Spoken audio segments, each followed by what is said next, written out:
নমস্কার বন্ধুরা, রিতার ব্যস্ত রান্নাঘরে সবাইকে জানাই স্বাগত।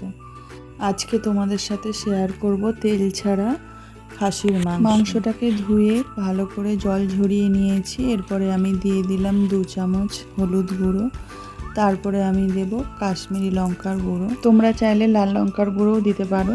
আর দিয়ে দিলাম 2 চামচ লবণ আর পরিমাণ মতন টক দই। আমার এখানে 1 কিলো মতন খাসির মাংস আছে, আমি এখানে 100 গ্রাম মতন দিয়েছি, মানে আন্দাজ করেই দিয়েছি, আমি কোনো মাপ করে দিইনি দইটা।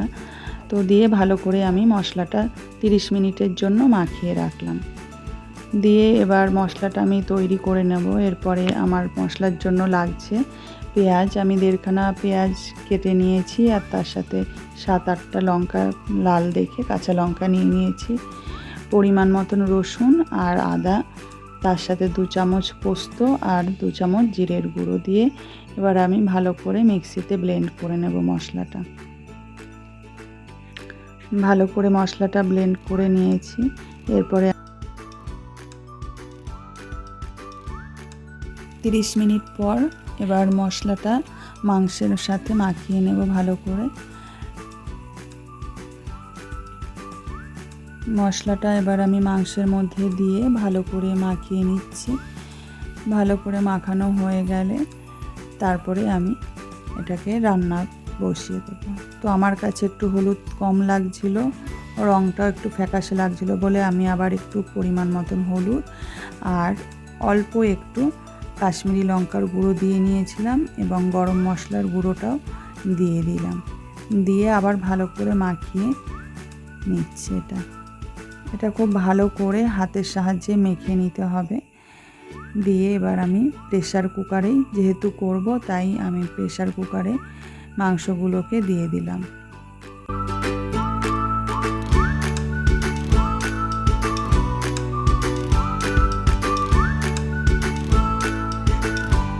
মাংসটা সবটা প্রেসার কুকারে দেওয়ার পরে আমি যে মশলাগুলো ছিল সেই মশলাগুলোও দিয়ে দিলাম। তারপরে কয়েক কোয়া গোটা রসুন আর একটু পেঁয়াজ কুচি উপর দিয়ে দিলাম। গ্যাসটা ধরিয়ে প্রেসার কুকারটা বসিয়ে দিলাম।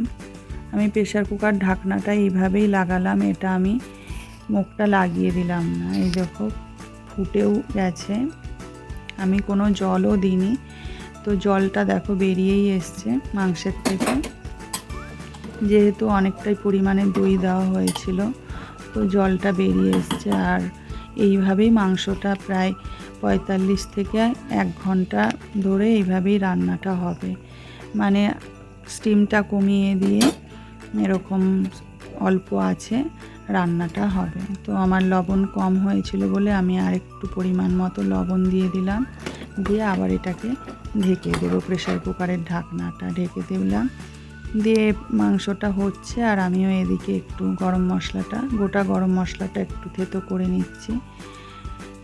গোটা গরম মশলাটা দিলে কি হয়, সেন্টটা খুব ভালো আসে মাংসেতে।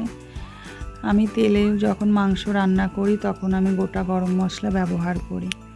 গোটা গরম মশলাটা থেতো করে নিয়ে এবার আমি মাংসের ঢাকনাটা সরিয়ে মাংসের মধ্যে দিয়ে দেব। যেহেতু জল দেওয়া হয়নি, তো মাংসটা একটু বারে বারে নাড়িয়ে নিতে হচ্ছে, উপর নিচ করে। না নাড়িয়ে নিলে নিচটা লেগে যেতে পারে, তো ওই জন্য আমি একটু বারে বারে মাংসটা নাড়াতে হচ্ছে। আর এবার আমি গরম মশলাটা দিয়ে দেব।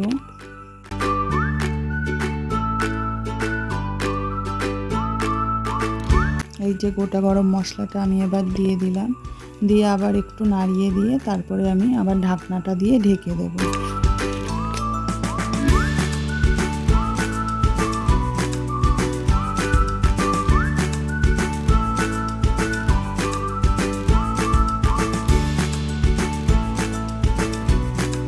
দেখো রঙটা কত সুন্দর এসছে, মনেই হচ্ছে না যে এটা তেল ছাড়া মাংস।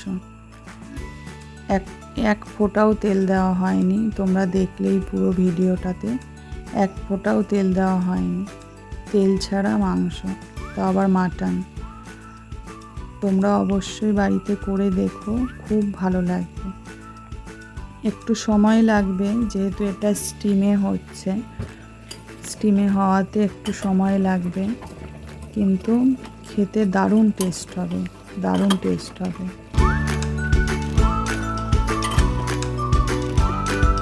জলটা শুকিয়ে এসছে, মনে হচ্ছে এবার একটু গরম জল দিতে হবে। তো চলো একটু গরম জল দিয়ে দিলাম একটু গরম জল। এরপরে আবার একটু ঢেকে রাখবো, আর একটু কুক হয়ে গেলেই তবেই গ্যাসটা অফ করে দেব। এই যে দেখো এখন ঝোলটা পরিমাণ মতন আছে, আর একটু কুক হয়ে গেলেই গ্যাসটা অফ করে দেব, তাহলেই মাটনটা হয়ে যাবে। আর আমিও গরম গরম ভাত বেড়ে গরম গরম মটনের সাথে খেয়ে নেব। দারুণ মজা হবে আজকে, দারুণ। আর হ্যাঁ, তোমরা কিন্তু অবশ্যই রেসিপিটি রান্না করে আমাকে কমেন্ট বক্সে কমেন্ট করে জানিও তোমাদের কেমন লাগলো রেসিপিটি, আর আমার ভিডিওগুলো তোমাদের কাছে কেমন লাগছে অবশ্যই কমেন্ট করে জানিও। কোনো ভুল ত্রুটি হলে সেটাও কিন্তু অবশ্যই কমেন্ট করে জানিও। আমি চেষ্টা করব নিজের ভুলটাকে শুধরে নেওয়া। এবার কিন্তু মাটনটা ফাইনালি হয়ে এসছে, দেখো গ্রেভিটা কত সুন্দর হয়েছে, আর মাংসর কালারটাও কত সুন্দর এসছে না, দেখো পুরো কমপ্লিট। তেল ছাড়া মাটন কষা বা মাটন যাই বলো না কেন, কিন্তু অপূর্ব সুস্বাদু একটা খাবার, মানে কি বলবো, জাস্ট লাভ ইট। গরম গরম ভাত আর তার সাথে তেল ছাড়া মাটন আর একটু স্যালাড, ব্যাস আর কিচ্ছু লাগবে না, আর কিচ্ছু লাগবে না। এটাতেই পেট ভরে খেয়ে শান্তি।